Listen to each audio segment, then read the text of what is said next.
Watch episode 139, CJ Alexander Buck, the evidence, the facts, the totality of this case comes to a conclusion. I did do several other podcasts on the CJ Alexander Buck. The first one I did was when the Attorney General for Ohio came out with his opinions and charges against CJ Alexander.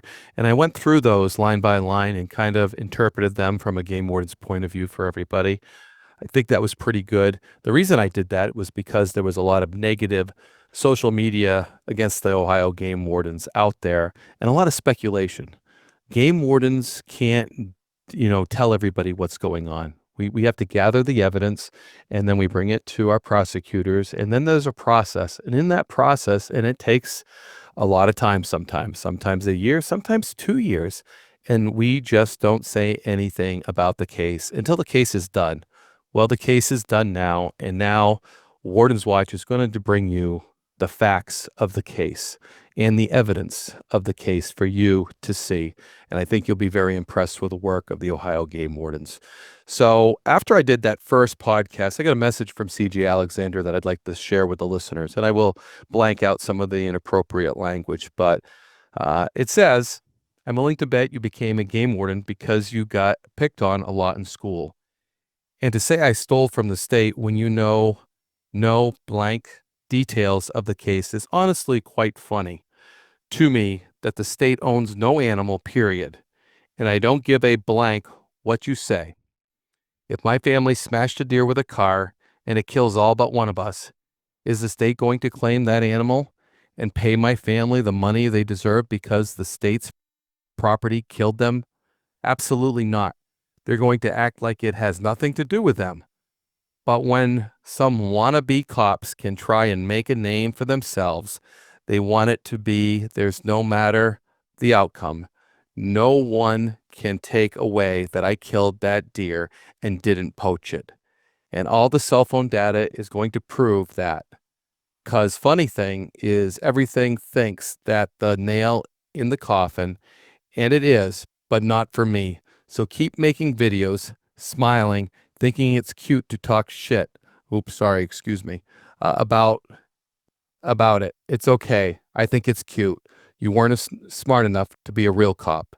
And then I have kissing emojis, 2 of them at the end. So didn't mean to say that one profane thing. So hopefully we'll still be a podcast that kids can listen to. So forgive me for that, but I was just reading and get away from that. So that was from CJ Alexander on my first post of the podcast. So, and I always found out as a former prosecutor, when things like that, nerves got hit like that, usually I was on the right track. So this podcast is going to lay out all the evidence. It's, to be honest with you, it's straightforward, informational podcast, and you were probably better off to go to the Warden's Watch podcast YouTube channel and sign up there and actually look at the evidence. That's probably the best way. This is going to be kind of a choppy podcast, but I really want to bring it in all forms that I can, whether it's on the YouTube channel or whether it's on a podcast and you're on your way to work and listening to it.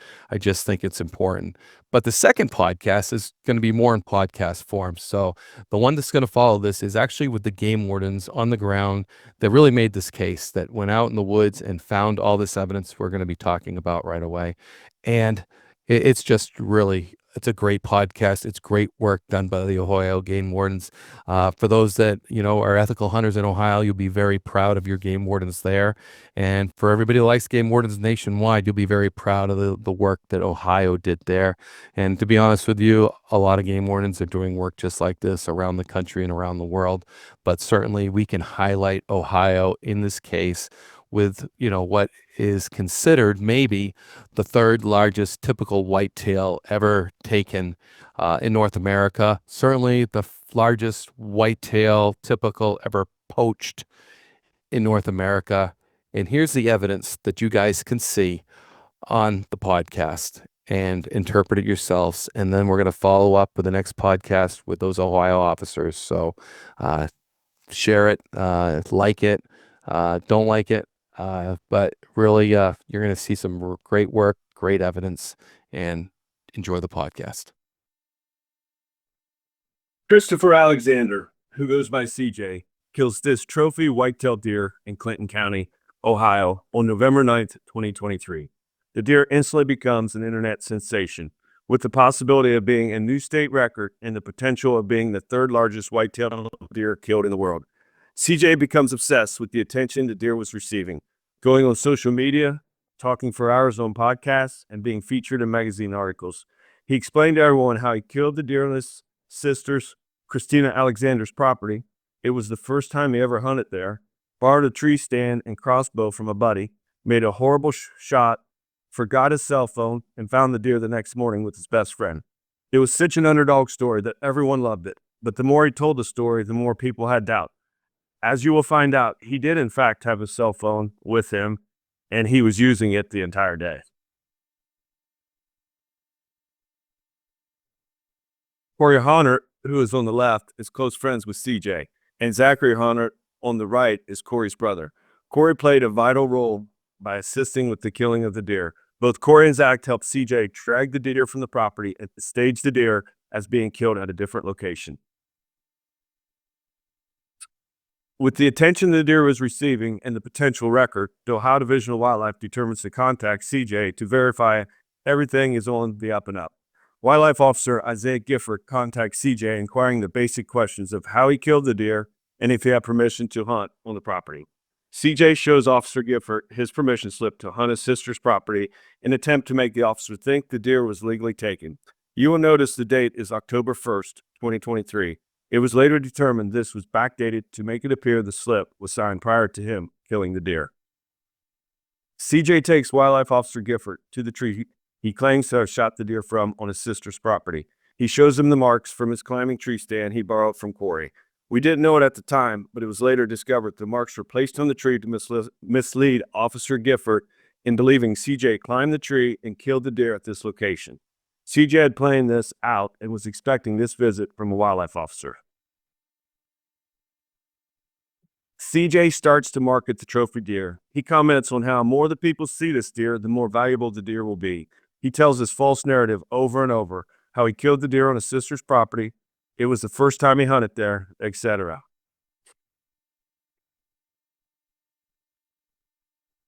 November 30th, 2023, Wildlife Officer Matthew Robert receives a video of what appears to be the same deer approximately 10 miles from where CJ claims he killed the deer.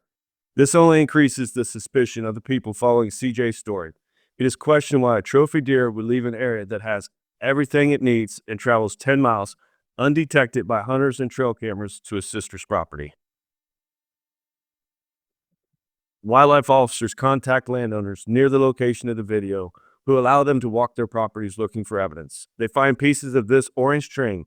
Each of the landowners tell the officer CJ didn't have permission verbally or in writing to hunt on their property. Wildlife Officer Roberts receives this picture. Allegedly, this is the only picture taken during the daylight of the deer. Someone defending CJ posted the picture to Facebook to silence the negative comments questioning why there were no daylight pictures of the deer when it was supposedly recovered in the morning.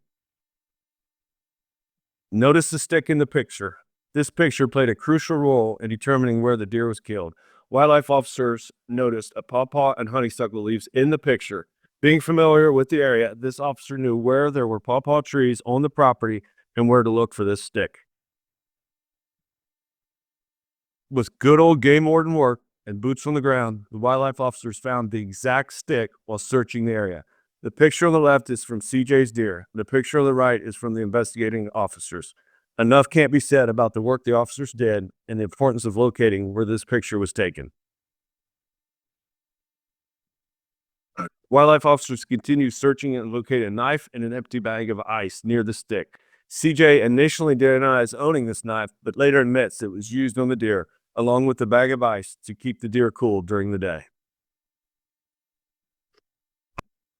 Wildlife officers went to CJ's residence with a search warrant for CJ's hunting equipment, antlers, and cell phones. The antlers were at an antler collector's house in southeastern Ohio. Wildlife officers went to the residence and seized the antlers as evidence. CJ was interviewed and told the investigators the same story, how he killed the deer on his sister's property. When the investigators started showing him the collected evidence, he asked if he could go outside. CJ and the investigator, which was me, sat in the investigator's vehicle and he admitted he killed the deer at another location where he didn't have permission.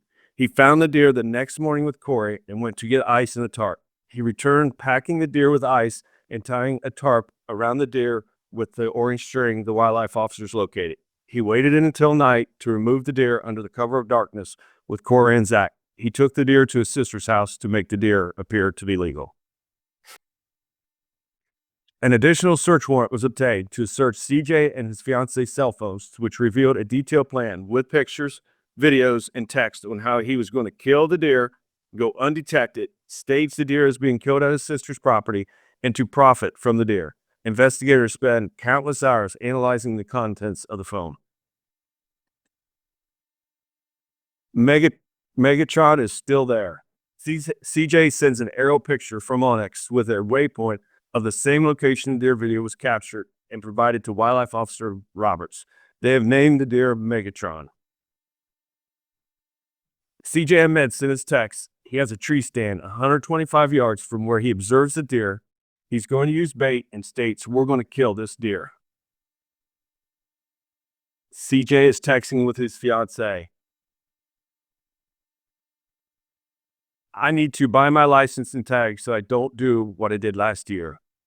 During the investigation, it was discovered CJ killed another large buck on the same property the season before. CJ had purchased his hunting license and deer tag after killing the deer and waited several days to game check the deer to make the deer appear legal. "I'm going to get offered stupid money for this deer head, babe. Like buying a house type money. Loved. This deer is going to make us money." October 17, 2023, CJ is already planning to profit from killing this particular trophy deer. Hopefully, blank tags out on another one of his spots. "I bet True Mounts could do it, and blank youth season what worries me, lol. But if blank don't shoot something youth season, he may hunt it during the regular season. Only time he can, so he takes advantage." CJ is very concerned a youth hunter who has permission to hunt this property will kill the deer before him. CJ is texting with his fiancée and is worried about a vehicle parked near the area where he illegally enters the property. "I didn't see your glove, but there's like a gray truck parked across the street close to the pool. Kind of looked weird, lol. "Okay, hun, because if it got like any stickers on the door or anything like that, it's a game warden. Just don't want to walk out and then be waiting with a crossbow in my hand, lol." Most of the time, wildlife officers has like a yellow sticker. CJ sends his fiancée this picture of a wildlife officer's truck so she can check to see if a wildlife officer is waiting on him. 8 days prior to killing Megatron, Corey and CJ are hunting the deer together with two tree stands in the same tree. CJ's texting his fiancée and is concerned about the landowner seeing him and Corey hunting. "Old dude has been on his tractor today. We seen him pull out and he just came back to the house. Damn, really? Hopefully you don't see you guys.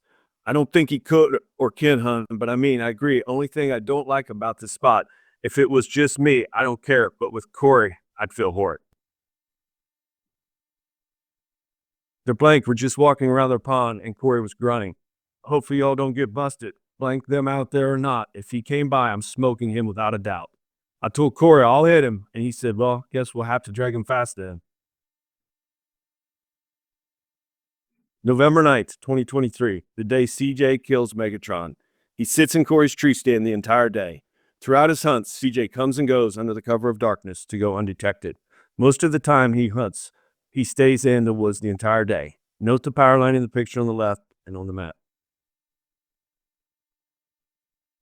5:16 p.m. His trail camera, labeled Powerline Edge, captures a video of the deer just after CJ shoots. The arrow entrance hole, marked with the red pointer, can be seen in the video with the deer limping as it walks into the woods. CJ later the same night sends the video to Corey. "Shot him. He ran off. I'm going to get out tonight and they're going to go look for him tomorrow. It just happened." 5:23 p.m. CJ fiancée is texting her friend. 6 p.m. CJ finds his arrow and sends a picture to Corey. His cell phone captures his location.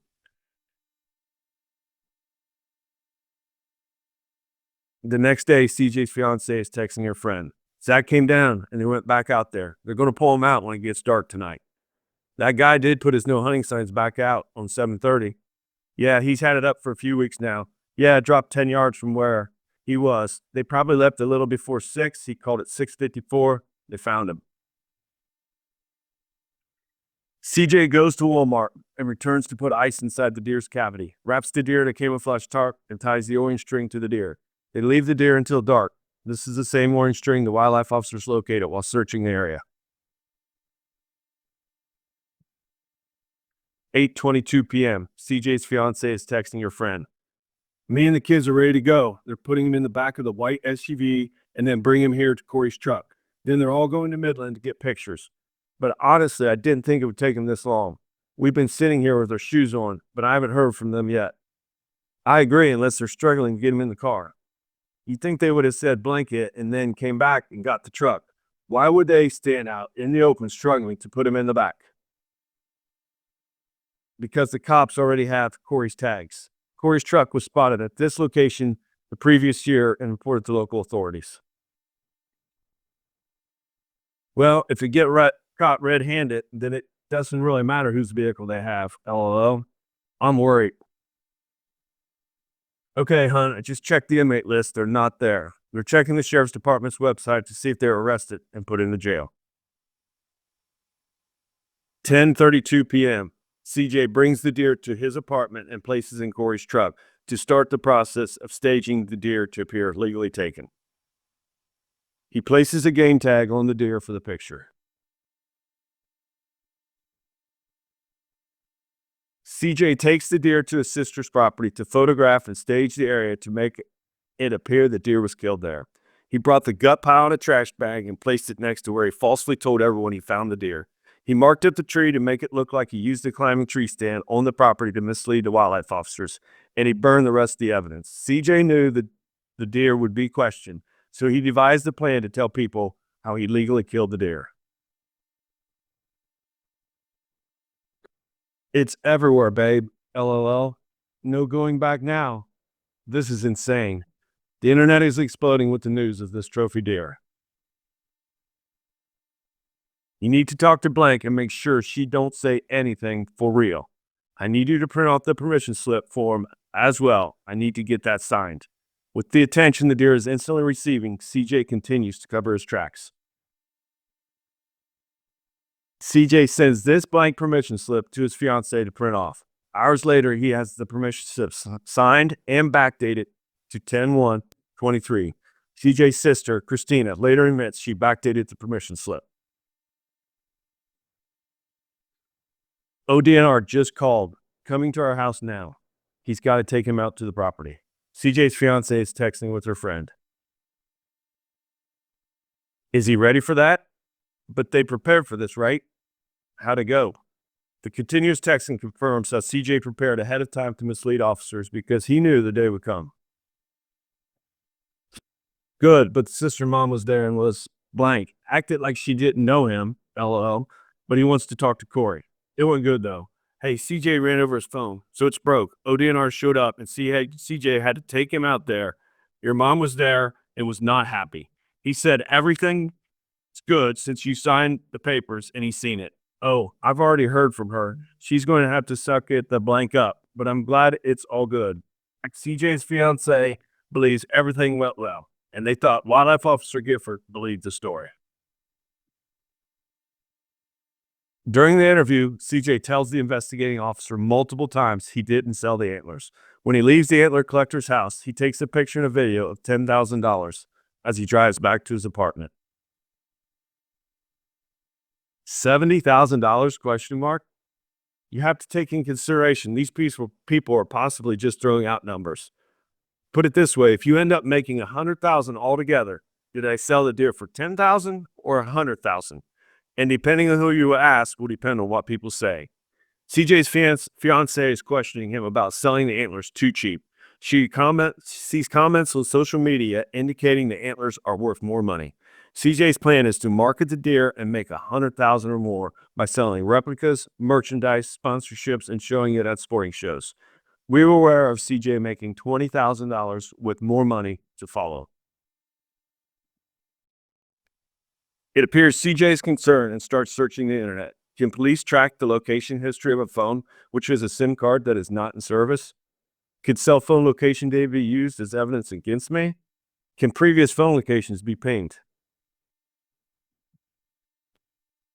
Cell phone pictures show the previous deer season CJ kills another buck on the same property.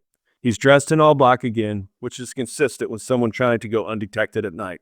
When this picture was taken of him posing with the deer, CJ didn't possess a valid hunting license or deer permit. He purchased both after he killed the deer, waited several days to report the harvest to make the deer appear legal.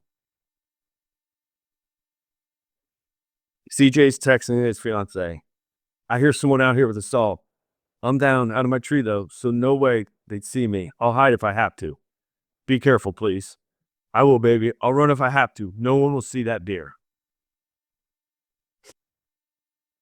December 11th, 2024, CJ appears in the Clinton County Common Pleas Court and pleads guilty to 14 charges. 2 were felonies and the other 12 were misdemeanors. CJ was ordered to pay $41,696.73 in fines and restitution. $2,000 returned to KSE Sportsman, 10-year hunting license revocation, no hunting after 10 years until restitution is paid in full, entered into the Wildlife Violator Compact where he can't hunt in the majority of the other states, forfeit all evidence, 5-year probation, 6 months jail term to be suspended on completion of the STAR program, which is community-based correctional facility, and 23 apology letters sent to all the people CJ impacted by his actions. After CJ confessed to officers where he killed the deer, he goes on the Hunter's Advantage podcast, January 20th, 2024, claiming his innocence. He tells a story how he didn't confess to the investigators, the knives weren't his, the picture of the stick was taken in a bean field, the picture was blurred out, he didn't sell the antlers, and other false claims. There was constant talk of lack of information and why it was taking so long to hear anything. It is the Ohio Division of Wildlife's job to get it right when it comes to an investigation and not responding to comments on the internet. Attention to detail is extremely important, and prematurely talking about any active investigation is something we are not going to do. In this podcast, you will hear CJ's response when questioned about what should be the punishment if someone poached a deer like this. Just wanted to recap, and one of the things that comes up is the trophy laws and the trophy penalties that Ohio has as a deterrent. Can you kind of explain that to the listeners? Yeah, sure. This deer, as we discussed, the value of it, this specific deer was $35,071.73. We do have a restitution law in the state of Ohio that is used for deterrent on these type of animals. Each species, each type of animal has a different value to them based on several factors that's calculated. And deer specifically has an extra one that's based off of the total scoreable, the total gross score of the deer. There's a formula that gets plugged into, and obviously the higher the amount, it increases a lot towards the end. So a 150 to a 200 increases substantially. And it is used as a deterrent to prevent people from doing what we're discussing today here. Right. And Ohio is one of those states that has trophy deer, and that draws people from all over the United States to hunt your state.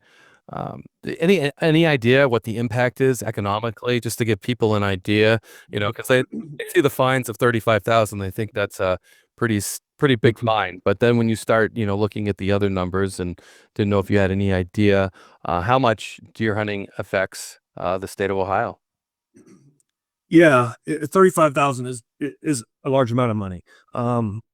We in Ohio, based on a couple years ago study, hunting in general brings in over $800 million to the state's revenue. That's not to the Division of Wildlife, but that's everybody from the hotel rooms, from the restaurants, just the local sports places, the bait and tackle shops, anybody that's selling stuff that deals with hunting and impacts that amount.